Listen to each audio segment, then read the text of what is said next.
আমি তো একটা দেশ চিনি, এই দেশে কোনো বেনামাজি নেই। আমি 6 বার গেছি ওই দেশে, কোনো বেনামাজি ওই দেশে নাই।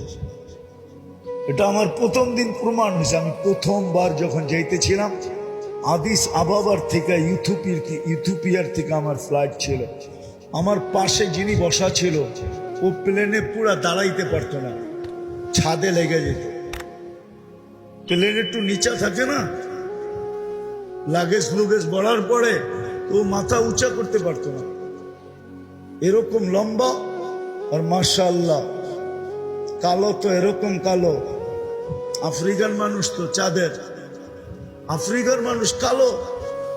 তা আমি কথা বলতে বলতে ওরে নামাজের সময় চলে আসছে, আমি নামাজের কথা বলছি তো ও হাসি দিয়া বলে, মুসলমান নামাজ পড়ে না, তুমি এই কথা বিশ্বাস করলা কি, ধারণা করলা কি করে যে মুসলমান আর নামাজ পড়বে না? দেখলাম নামাজ পড়লো প্রথমবার। তো আমার দাওয়াত ছিল ওর বাড়িতে, তো নামাজের সময় আমি গেলাম, তো বলল চলো আগে নামাজ পড়ে নি পরে খাবো। তারপর আমি 6 বারে ওদেরকে পরীক্ষা করছি, বিলকুল টপ টু বাটন, প্রেসিডেন্ট থেকে নিয়া, সেনা প্রধান থেকে নিয়া, নিচের আমলা পর্যন্ত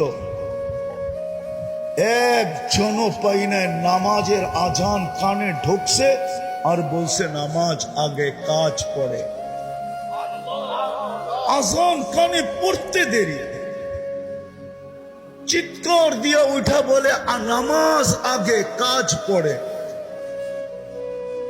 এবং নিজে ইমামতি করে নামাজ পড়ায়। কি আমি প্রেসিডেন্টকে দেখছি নিজে ইমামতি করে নামাজ পড়ায়। আর কেরাত শুনলে আমাদের দেশের কারীরাও কইব কেরাত, এত সুন্দর কেরাত, হদর